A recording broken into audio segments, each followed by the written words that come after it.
Hello friends, Namaskar. As I started with services marketing in the morning, today we are going to discuss and I promised you that I'll be talking about the differences between goods and services. How we can differentiate the goods industry versus a service industry. So these are the 4 points of differences which I gave you a snapshot in the morning, and now we are going to deal with it in detail.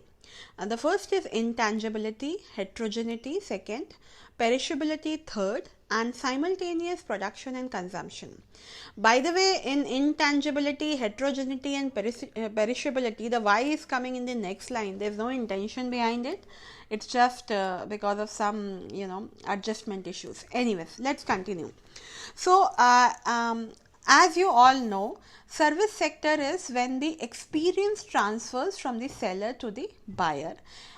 There's a lot of intangibility element which is involved here, and there is no physical transfer of goods from the buyer to the seller. So the ownership doesn't transfer in the forms of a goods, right? It's more of an experience. It's the credence quality which makes it unique. Yeah. So that's how we differentiate between the two sectors, the goods and the service sector. So the first point is intangibility. I think we all understand what intangibility is. Services are more towards the intangible side, which you cannot see, which you cannot feel, which you cannot taste, which you cannot smell, which you cannot go and touch and feel it and say it is soft or it is hard or something like that. It is intangible. It is more of an experience type. On the contrary, if you see a goods industry output, they are on the tangible side of the continuum, right? Whether it's a laptop, it's a mobile, it's a TV, it's your any of your FMCG items, your cosmetics, even your lipstick, you can see it. You can smell the fragrance, you can see the color, the texture and all that. But services are more towards the intangible side. You can experience what the teacher is teaching you right now, right? For example, when I'm talking, you can experience it, and depending on your own intellectual capabilities and how far your mind is having, it's present with the topic, you can grasp the topic. For example, when you go to a medical professional, when he's treating you, it's more of the experience which you gain here, right? There is no tangible which you take out. You take out the experience that you have become all right after seeing the doctor, right? For example, you go to a banking industry and you take some services from there, right? Opening up of an account or something. So it's more towards the intangible side. Yeah.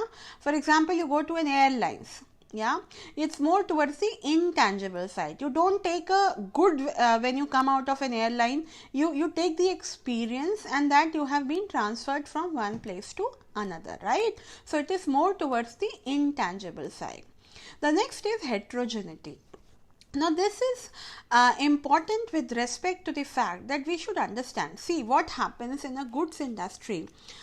There is a standardized machine which manufactures the goods. So every time the goods is manufactured from that machine, the size, the shape, the color, the texture will remain same, and they are standardized in terms of quality, right? For example, you see a marker which is used in the classroom, a Camlin marker for example.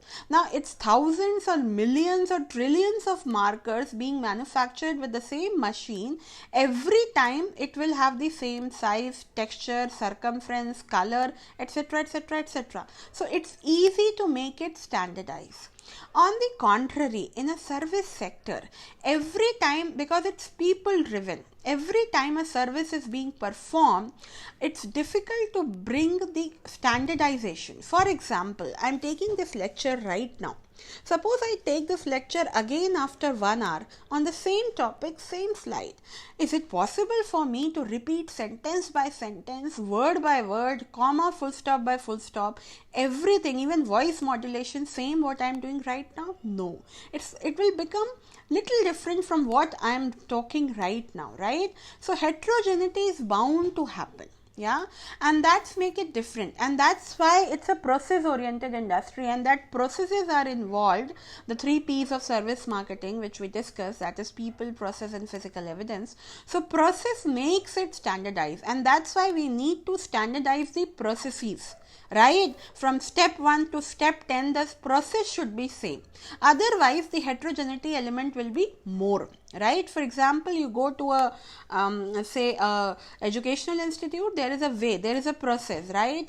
Admission, entrance, entrance you give, then you take admission, you pay the fee, you attend the first semester, midterm, end term, then you pay the fee, you go to the second semester, midterm, end term. So there is a process, and that makes it a little homogeneous. It cannot be that you go to a you give the fourth semester first, then you come to the first semester, then you give the end term first, then you give the midterm first. No, it cannot happen like that, right? So heterogeneity means that a good sector, generally the quality of the product is more homogeneous, it's same, right? On the contrary, in case of a service sector, every time you experience a service, because it's people driven, right? They are also human beings, yeah, and they can have their own emotions, which is at times kind of dominating them, right? So every time you experience may be good or bad, or it can vary, right? You go to a massage parlor, and if you take the massage from the same person, every time you are taking it, your experience will be slightly different. So that makes it heterogeneous, right? The third is perishability. Now, when a goods is generally transferred from the seller to the buyer, you keep the goods with you. Even if it is vegetable, it is there with you, if we store it in a fridge or something for a week or so, right? It is there with you. It doesn't perish immediately. On the contrary, if you take a service from somebody, immediately when the service person stops giving the service, it perishes, it finishes, right? For example, the moment I'll finish this video, this will be terminated. The learnings may be with you, right? But what I'm doing right now, that will perish, yeah? So that makes it different from the good sector. It's perishable, right? It is very something which is finished when the service is over. And finally, simultaneous production and consumption. Most of the time in goods sector, the production happens first, and then it is being sold, and then the consumption of the goods happen, right? For example, say a battery is being manufactured, it goes to the market, it goes to the retailer, you buy that battery and then you consume or use it, right? On the contrary, in the service sector, the production and consumption is almost simultaneous most of the time. For example, I am speaking right now and you are grasping it, right? So the production of the content and the consumption which is happening, it's simultaneously. You are getting it right now. It will not happen that you will say, okay, I have listened it, now after 1 hour I will again rethink and grasp it. You will grasp it right now. You can rethink it. You can again think of examples, but right now you are consuming it. Consumption is happening simultaneously, right? So these 4 points are imperative to understand the difference between goods and a service sector. First is intangibility. A service sector is more toward the intangible side, right? Heterogeneity, it's about the service quality. The standardization in the service quality is less as compared to the goods sector. Perishability, the services perishes as soon as the the receiver receives the service, right? And there is a simultaneous production and consumption which happens in a service sector, yeah. Now moving ahead, this all is the explanation of this same. This tangibility spectrum is something which will help us to understand more the tangible and intangible element.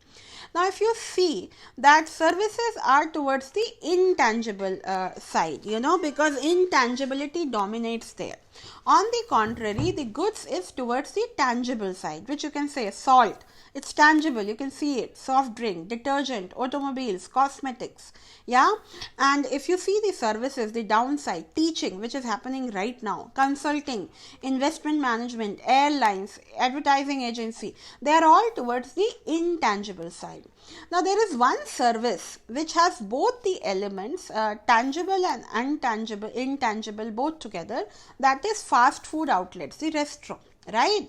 The tangible part is the food which you can see, you can smell, you can taste, yeah, and the intangible is the service of the restaurant, right? For example, you take a biryani.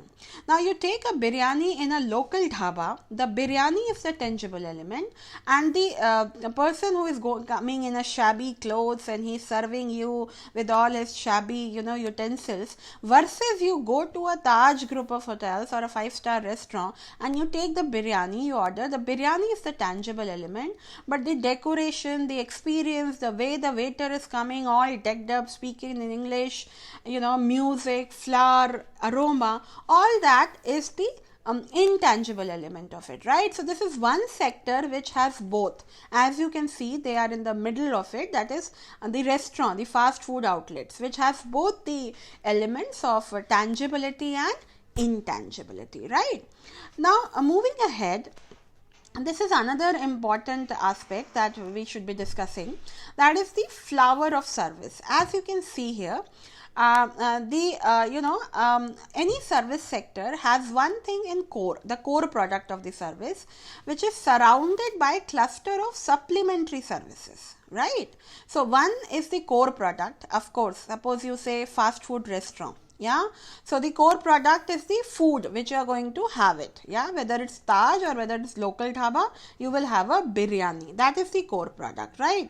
But there are other cluster of supplementary services which can be divided into facilitating elements and enhancing elements. As you can see on the downside, in purple it's written facilitating elements and black is enhancing element.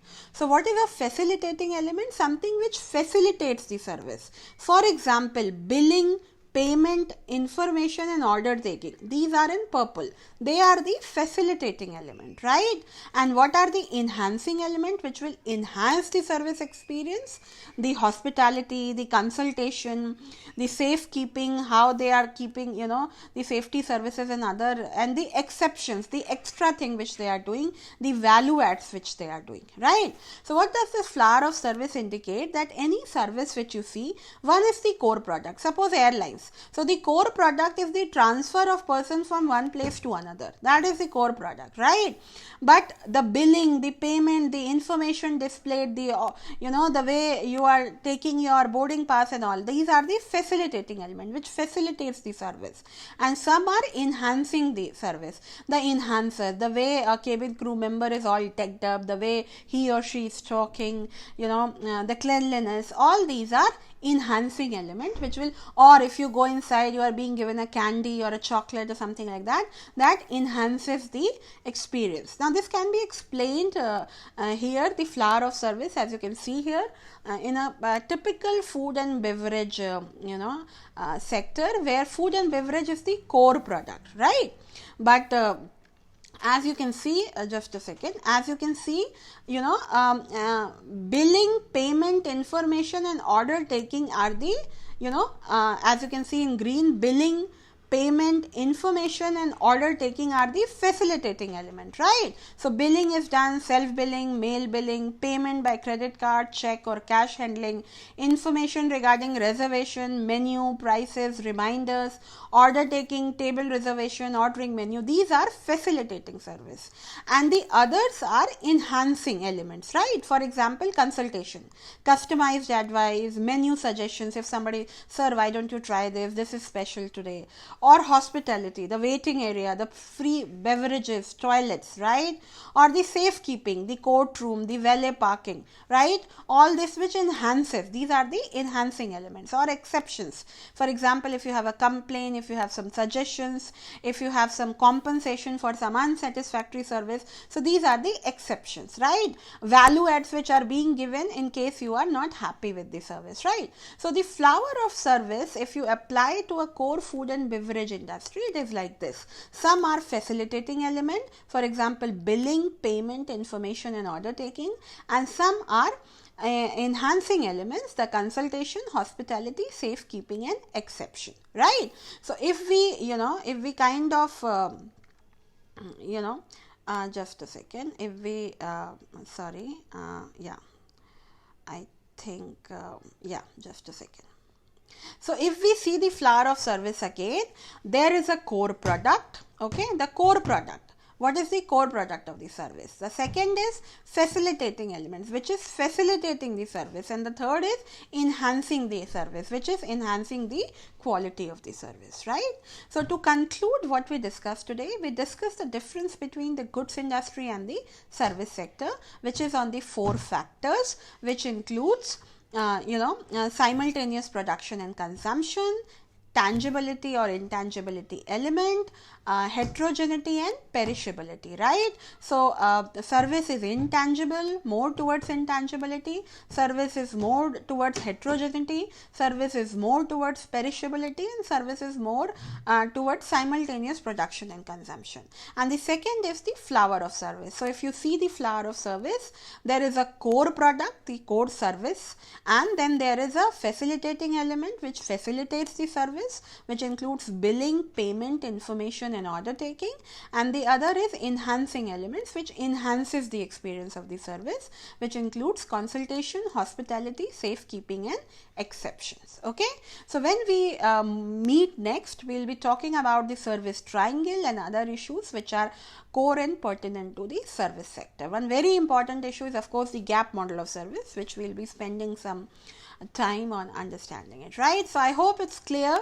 In case of any questions, please feel free to ask. I'm there to answer all your queries. I hope all of you are keeping safe. Thank you very much. Namaskar.